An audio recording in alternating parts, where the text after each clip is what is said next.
السلام علیکم ورحمۃ اللہ وبرکاتہ. جی پچھلی قسط کے اندر ہم نے نبی پاک صلی اللہ علیہ وسلم کے مقابلے میں کفار کی کیا کیا تدبیریں، کیا کیا حربے نبی پاک صلی اللہ علیہ وسلم کو دین حق کی دعوت و تبلیغ اور ترویج سے روکنے کے لیے استعمال کیا کرتے تھے، وہ آپ کے سامنے ذکر کیے. اس قسط کے اندر ذکر کرتے ہیں جی مسلمانوں کو تعذیب. نبوی یہ 4 نبوی میں اسلامی دعوت کے منظر عام پر آنے کے بعد مشرکین نے اس کے خاتمے کے لیے سابقہ کارروائیاں رفتہ رفتہ انجام دی. مہینوں اس سے آگے قدم نہیں بڑھایا اور ظلم و زیادتی شروع نہیں کی، لیکن جب دیکھا کہ یہ تدبیریں اسلامی دعوت کو ناکام بنانے میں مؤثر نہیں ہو رہی تو باہمی مشورے سے طے کیا کہ مسلمانوں کو سزائیں دے دے کر ان کو اور ان کے دین سے باز رکھا جائے. اس کے بعد ہر سردار نے اپنے قبیلے کے ماتحت لوگوں کو جو مسلمان ہو گئے تھے سزائیں دینی شروع کی، اور ہر مالک اپنے ایمان لانے والے غلاموں پر ٹوٹ پڑا. اور یہ بات تو بالکل فطری تھی کہ دم چھلے اور اوباش اپنے سرداروں کے پیچھے دوڑیں اور ان کی مرضی اور خواہش کے مطابق حرکت کریں. چنانچہ مسلمانوں اور بالخصوص کمزوروں پر ایسے ایسے مصائب توڑے گئے، انہیں ایسی ایسی سزائیں دی گئیں جنہیں سن کر انسان کے رونگٹے کھڑے ہو جاتے ہیں اور دل پھٹ جاتا ہے. ذیل میں محض ایک جھلک آپ کے سامنے عرض کی جا رہی ہے. ابو جہل جب کسی معزز اور طاقتور آدمی کے مسلمان ہونے کی خبر سنتا تو اسے برا بھلا کہتا، ذلیل و رسوا کرتا اور مال کو سخت خسارے سے دوچار کرنے کی دھمکیاں دیتا، اور اگر کوئی کمزور آدمی مسلمان ہوتا تو اسے خود بھی مارتا اور دوسروں کو بھی برانگیختہ کرتا. حضرت عثمان رضی اللہ عنہ کا چاچا انہیں کھجور کی چٹائی میں لپیٹ کر دھواں دیتا. حضرت مصعب بن عمیر رضی اللہ عنہ کی ماں کو ان کے اسلام لانے کا علم ہوا تو ان کا دانا پانی بند کر دیا اور گھر سے نکال دیا. یہ بڑے ناز و نعمت میں پلے تھے، شدت سے دوچار ہوئے تو کھال اس طرح ادڑ گئی جیسے سانپ کچلی چھوڑتا ہے. حضرت بلال رضی اللہ عنہ امیہ بن خلف جو ہمی کے غلام تھے، امیہ ان کی گردن میں رسی ڈال کر لڑکوں کے حوالے کر دیتا اور وہ انہیں مکہ کے پہاڑوں میں گھماتے کھینچتے پھرتے یہاں تک کہ گردن پر رسی کا نشان پڑ جاتا. پھر بھی احد احد کہتے رہتے ہیں. خود بھی انہیں باندھ کر ڈنڈے مارتا اور چلچلاتی دھوپ میں جبرن بٹھائے رکھتا، بھوکا پیاسا رکھتا، اور ان سب سے بڑھ کر یہ ظلم کرتا کہ جب دوپہر کی گرمی شباب پر ہوتی تو مکہ کے پتھریلے کنکروں پر لٹا کر سینے پر بھاری پتھر رکھوا دیتا. پھر کہتا واللہ تو اسی طرح پڑا رہے گا یہاں تک کہ مر جائے یا محمد صلی اللہ علیہ وسلم کے ساتھ کفر کرے اور لات و عزا کی پوجا کرے. حضرت بلال رضی اللہ عنہ اس حالت میں بھی کہتے احد احد اور فرماتے اگر مجھے کوئی ایسا کلمہ معلوم ہوتا جو تمہیں اس سے بھی زیادہ ناگوار ہوتا تو میں اسے کہتا. ایک روز یہی کاروائی جاری تھی کہ حضرت ابوبکر صدیق رضی اللہ عنہ کا گزر ہوا. ان حضرت بلال رضی اللہ عنہ کو ایک کالے غلام کے بدلے، اور کہا جاتا ہے کہ 200 درہم یا 280 درہم کے بدلے خرید کر آزاد کروایا. 200 درہم تقریباً 735 گرام چاندی بنتی ہے، اور 280 درہم یہ تقریباً 1 کلو سے زائد چاندی بنتی ہے. اس کے بدلے میں حضرت بلال رضی اللہ عنہ کو حضرت ابوبکر صدیق رضی اللہ عنہ نے خرید. حضرت عمار بن یاسر رضی اللہ عنہ بنو مخزوم کے غلام تھے. انہوں نے اور ان کے والدین نے اسلام قبول کیا تو ان پر قیامت ٹوٹ پڑی. مشرکین جن میں ابو جہل پیش تھا سخت دھوپ کے وقت پتھریلی زمین پر لے جا کر اس کی تپش سے سزا دیتے. ایک بار انہیں اسی طرح سزا دی جا رہی تھی کہ نبی کریم صلی اللہ علیہ وسلم کا گزر ہوا. آپ نے فرمایا کہ آل یاسر کہ صبر کرنا، تمہارا ٹھکانہ جنت ہے. آخرکار یاسر رضی اللہ عنہ ظلم کی تاب نہ لا کر وفات پا گئے، اور حضرت سمیہ رضی اللہ عنہ جو حضرت عمار رضی اللہ عنہ کی والدہ تھیں، ابو جہل نے ان کی شرمگاہ میں نیزہ مارا اور وہ دم توڑ گئی. یہ اسلام میں پہلی شہیدہ ہیں. ان کے والد کا نام خیاط تھا. اور یہ ابو حذیفہ بن مغیرہ بن عبداللہ بن عمر بن مخزوم کی لونڈی تھی، بہت بوڑھی اور ضعیف تھی۔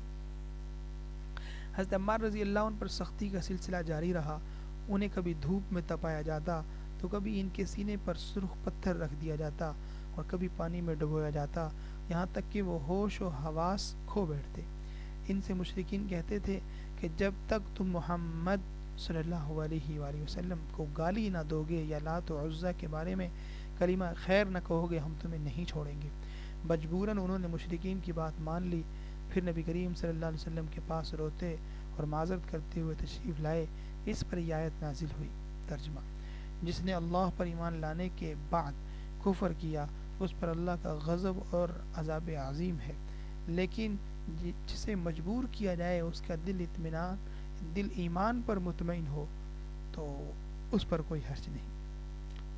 حضرت ابو فقیہ رضی اللہ عنہ جن کا نام افلاح تھا، جو اصلاً قبیلہ ازد سے تھے اور بنو عبد الدار کے غلام تھے، ان کے دونوں پاؤں میں لوہے کی بیڑیاں ڈال کر دوپہر کی سخت گرمی میں باہر نکالتے اور جسم سے کپڑے اتار کر تپتی ہوئی زمین پر پیٹ کے بل لٹا دیتے اور پیٹھ پر بھاری پتھر رکھ دیتے کہ حرکت نہ کر سکے۔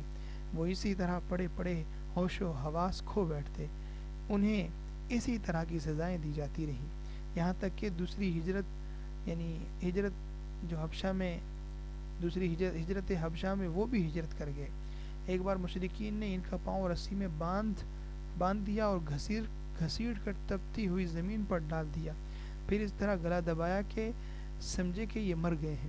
اسی دوران وہاں حضرت ابوبکر صدیق رضی اللہ عنہ کا گزر ہوا، انہوں نے خرید کر اللہ کے لیے آزاد کر دیا۔ خباب بن ارت رضی اللہ عنہ قبیلہ خزاعہ کی ایک عورت ام انمار کے غلام تھے اور لوہاری کا کام کرتے تھے۔ مسلمان ہوئے تو ان کی مالکہ انہیں آگ سے جلانے کی سزا دیتی۔ وہ لوہے کا گرم ٹکڑا لاتی اور ان کے پیٹھ یا سر پر رکھ دیتی تاکہ وہ محمد صلی اللہ علیہ وسلم کے ساتھ کفر کریں، مگر اس سے ان کے ایمان اور تسلیم و رضا میں اور اضافہ ہوتا۔ انہیں مشرکین بھی طرح طرح کی سزائیں دیتے، کبھی سختی سے گردن مروڑتے تو کبھی سر کے بال نوچتے، ایک بار تو انہیں دہکتے ہوئے انگاروں پر ڈال دیا، اسی پر گھسیٹا اور دبائے رکھا یہاں تک کہ ان کی پیٹھ کی چربی پگھلنے سے آگ بجھی۔ حضرت زنیرہ رضی اللہ عنہا رومی لونڈی تھی، وہ مسلمان ہوئی تو انہیں اللہ کی راہ میں سزائیں دی گئیں، اتفاق سے ان کی آنکھ جاتی رہی۔ مشرکین نے کہا دیکھو تم پر لات و عزیٰ کی مار پڑ گئی ہے، انہوں نے کہا نہیں واللہ یہ لات و عزیٰ کی مار نہیں بلکہ یہ اللہ کی طرف سے ہے، اور اگر وہ چاہے تو دوبارہ بحال کر سکتا ہے۔ پھر اللہ کا کرنا ایسا ہوا کہ دوسرے دن نگاہ پلٹ آئی، مشرکین کہنے لگے یہ محمد صلی اللہ علیہ وآلہ وسلم کا جادو ہے۔ غلاموں میں عامر بن فہیرہ رضی اللہ عنہ بھی تھے، اسلام لانے پر انہیں بھی اس قدر سزائیں دی جاتی کہ وہ اپنے ہوش و حواس کھو بیٹھتے اور انہیں پتہ نہ چلتا کہ کیا بول رہے ہیں۔ حضرت ابوبکر صدیق رضی اللہ عنہ نے ان سارے غلاموں اور لونڈیوں کو خرید کر آزاد کر دیا۔ اس پر ان کے والد ابو قحافہ نے ان کو عتاب کیا، کہنے لگے میں تمہیں دیکھتا ہوں کہ کمزور گردنیں آزاد کر رہے ہو، توانا لوگوں کو آزاد کرتے تو وہ تمہارا بچاؤ بھی کرتے۔ انہوں نے کہا کہ میں اللہ کی رضا چاہتا ہوں۔ اس پر اللہ نے آیت نازل فرمائی، حضرت ابوبکر صدیق رضی اللہ عنہ کی مدح کی اور ان کے دشمنوں کی مذمت کی اور فرمایا اور اس آگ سے وہ پرہیزگار آدمی دور رکھا جائے گا جو اپنا مال پاکی حاصل کرنے کے لیے خرچ کر رہا ہے۔ اس پر کسی کا احسان نہیں ہے جس کا بدلہ دیا جا رہا ہو، بلکہ محض اپنے رب تعالی کی مرضی کی طلب ہے۔ اس سے مقصود ابوبکر صدیق رضی اللہ عنہ ہے۔ یہ اس ظلم و جور کا ایک نہایت مختصر خاکہ ہے جو اہل اللہ اور سکان حرم ہونے کا دعویٰ رکھنے والے سرکش مشرکین کے ہاتھوں رسول اللہ صلی اللہ علیہ وسلم اور مسلمانوں کو سہنا پڑ رہے تھے۔ اس سنگین صورتحال کا تقاضا یہ تھا کہ رسول اللہ صلی اللہ علیہ وسلم ایسا محتاط اور عزم و تدبیر پر مبنی موقف اختیار کریں کہ مسلمانوں پر جو آفت ٹوٹ پڑی تھی اس سے بچانے کی کوئی صورت نکل آئے اور ممکن حد تک اس کی سختی کم کی جا سکے۔ اس مقصد کے لیے رسول اللہ صلی اللہ علیہ وسلم نے دو حکیمانہ قدم اٹھائے۔ جو دعوت کا کام آگے بڑھانے میں بھی مؤثر ثابت ہوئے۔ نمبر 1، ارکم بن ابی الارکم مخزومی رضی اللہ عنہ کے مکان کو دعوت و تربیت کے مرکز کے طور پر اختیار فرمایا۔ نمبر 2، مسلمانوں کو ہجرت حبشہ کا حکم فرمایا۔ ان کا ذکر انشاءاللہ اگلی قسط میں۔